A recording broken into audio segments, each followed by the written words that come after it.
Halo guys, ketemu lagi bersama saya Arai dalam BOS, Belajar Online Sejarah. Karena sejarah itu menyenangkan. Nah, lewat channel YouTube ini, kalian akan mendapatkan banyak informasi tentang sejarah, dan tentunya kalian juga banyak belajar sejarah di sini. Jadi, kalau kalian suka dengan channel YouTube ini, jangan lupa untuk subscribe dan like setiap videonya. Apa yang akan kita pelajari pada hari ini dan informasi apa yang akan kalian dapat hari ini? Tonton terus video berikut ini sampai habis. Boom. Halo guys, kita bertemu lagi di BOS Belajar Online Sejarah. Di video kali ini kita akan berbagi, yaitu sebuah PowerPoint atau lebih tepatnya peta konsep. Nah, peta konsep apa yang akan kalian bisa pelajari pada hari ini? Nah, di sini kalian bisa lihat tentang Kerajaan Islam Banten.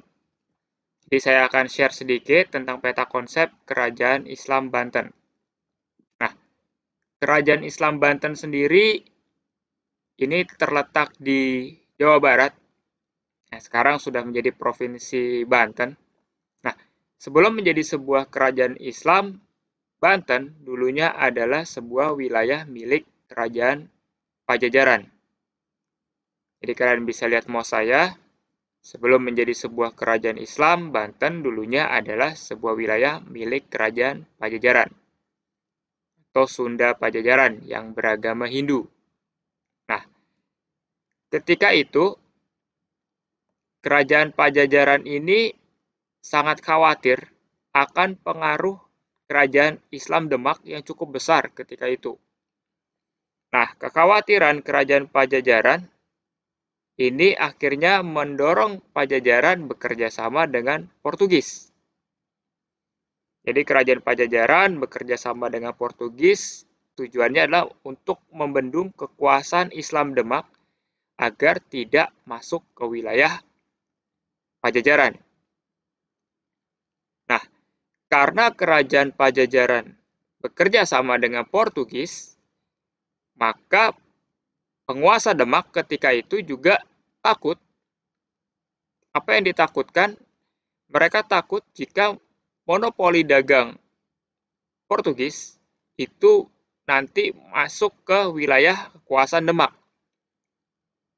Nah, oleh sebab itu, penguasa Demak ketika itu mereka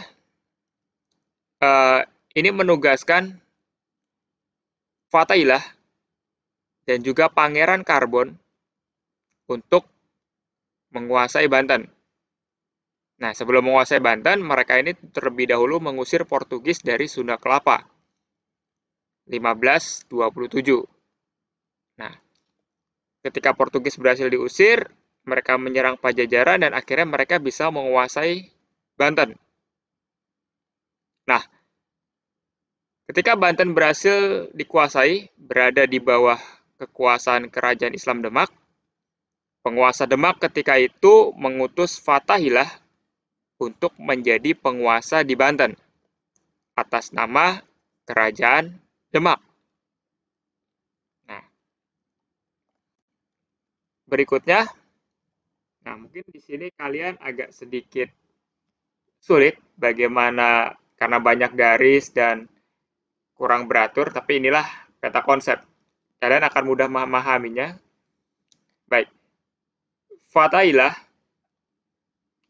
ini nanti dari Banten dia ditarik ke Cirebon.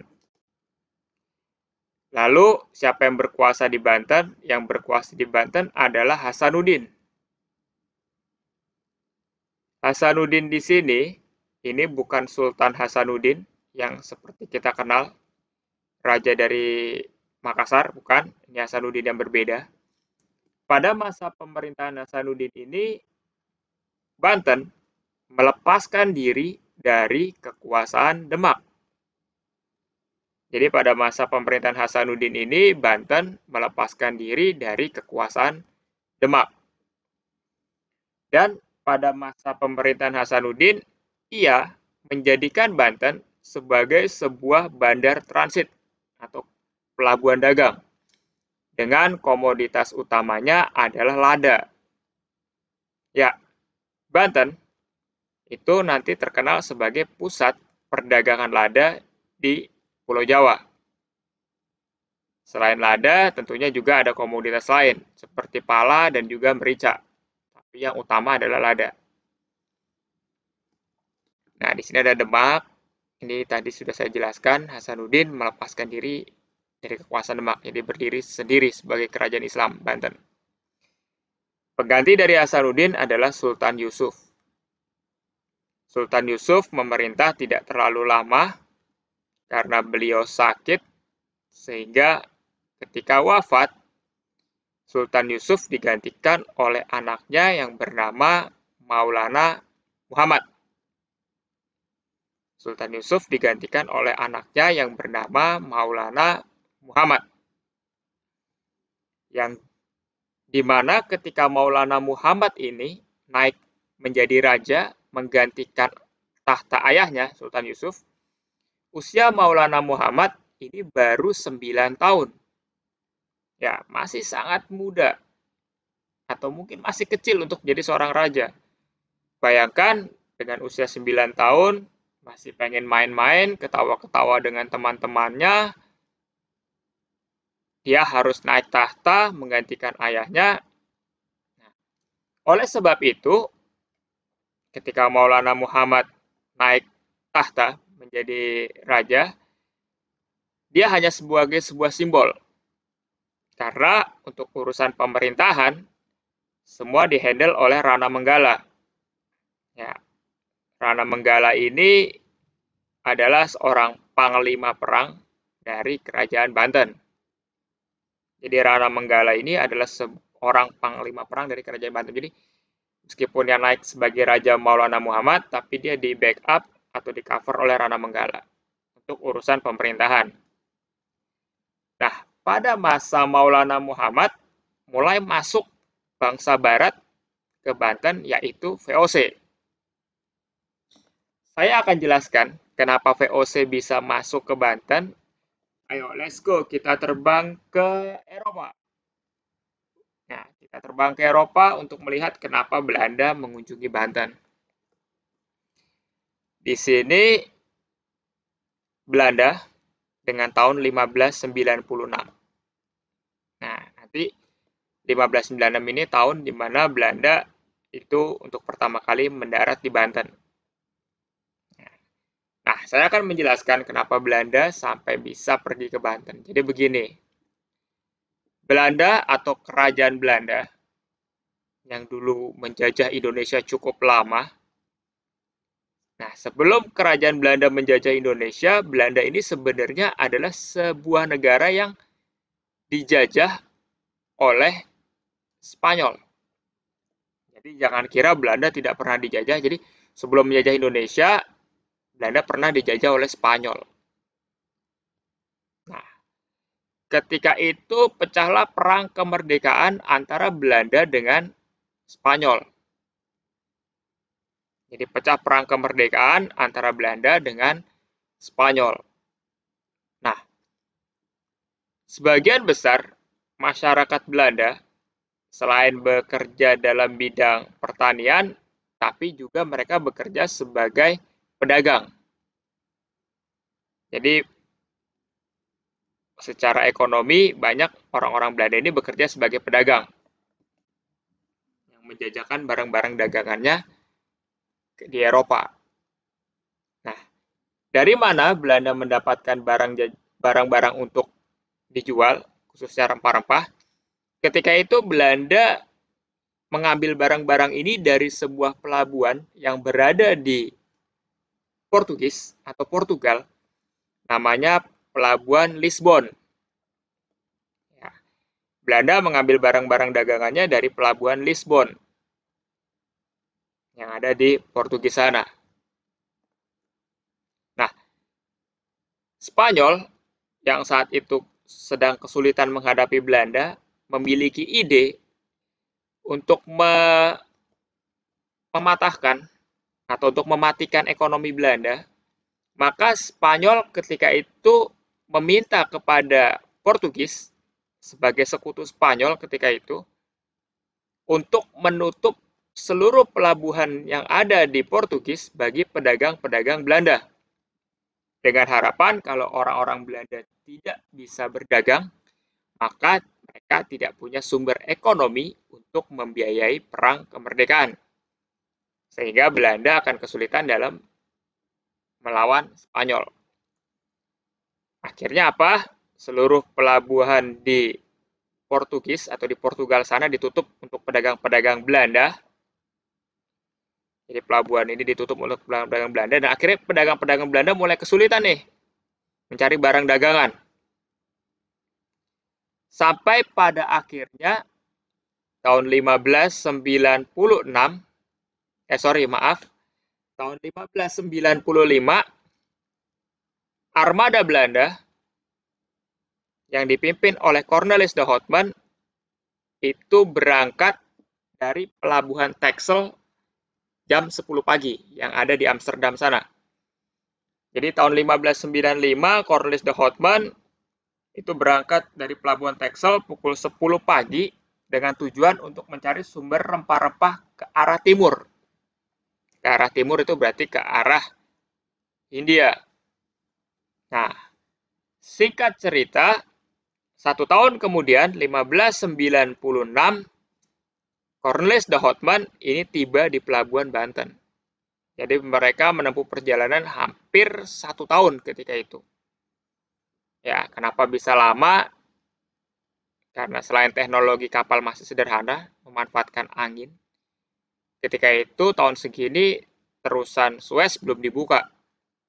Sehingga orang-orang Eropa yang mau ke Asia ya terpaksa harus melewati Tanjung Harapan atau ujung bagian selatan dari benua Afrika. Nah, Cornelis de Houtman ini tiba di Banten dengan armadanya, cuman kayaknya kurang beruntung nasibnya. Kenapa? Karena Cornelis de Houtman ini diusir keluar oleh kerajaan Banten.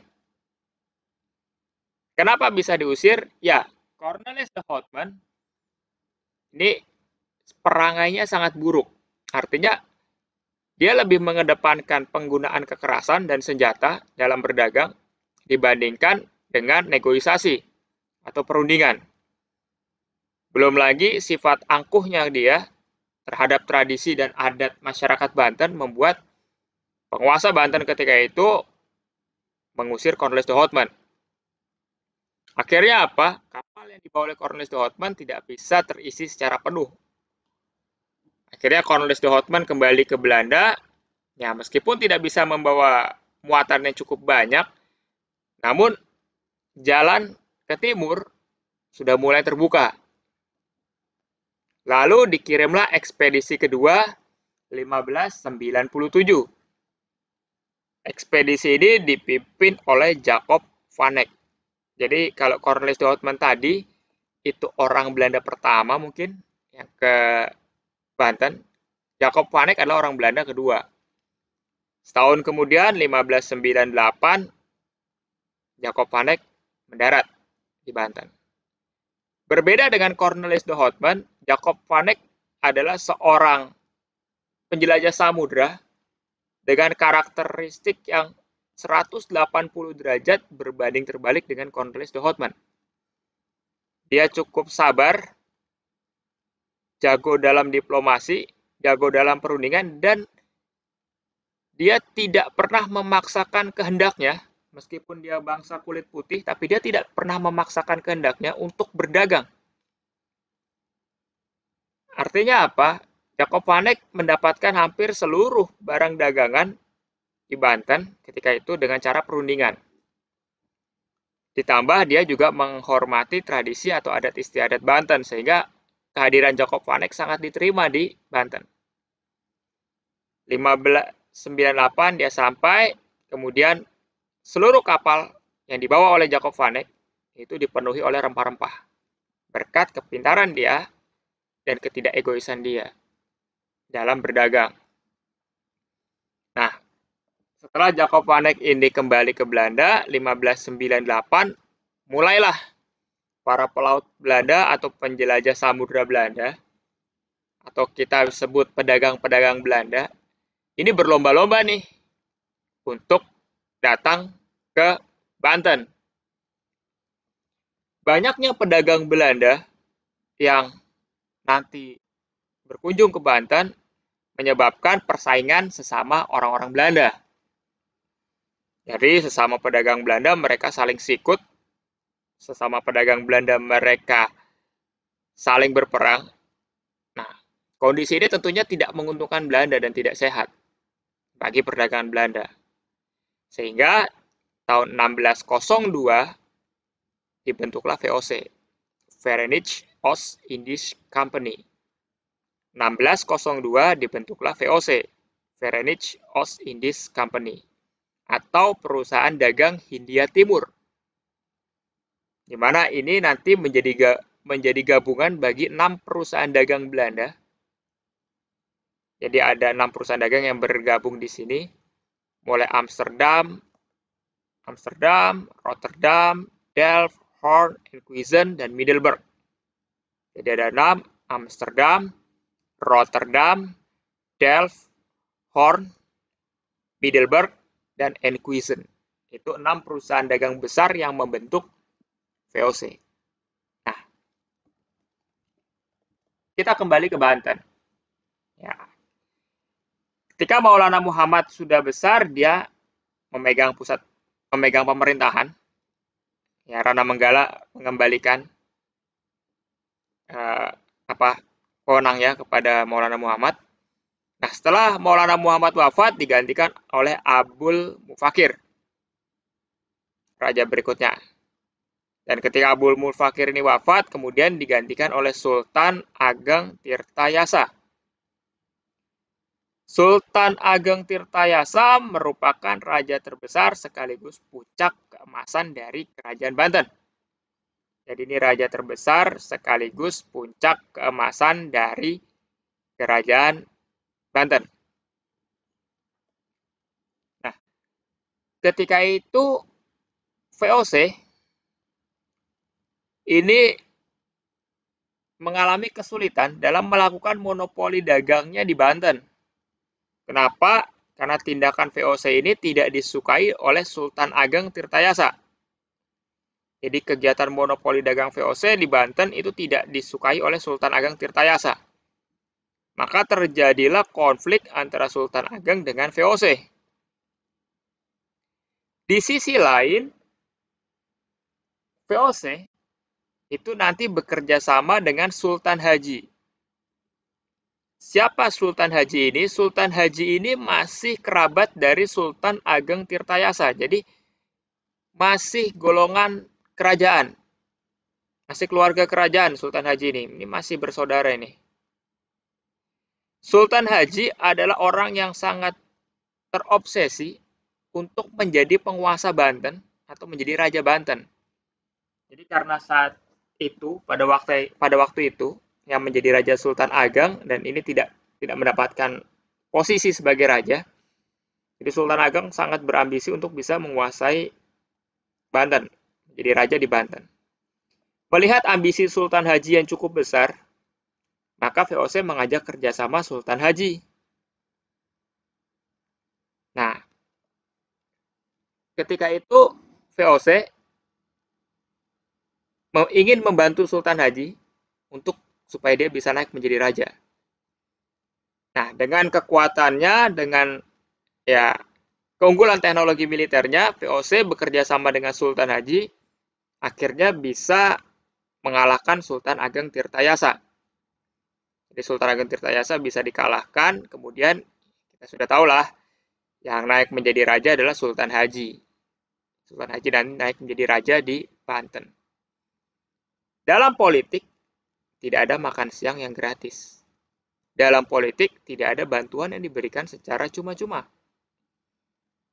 Ketika Sultan Haji berhasil menaik jadi raja di Banten, VOC meminta kepada Sultan Haji sebuah konsesi atau imbalan atas bantuannya terhadap Sultan Haji.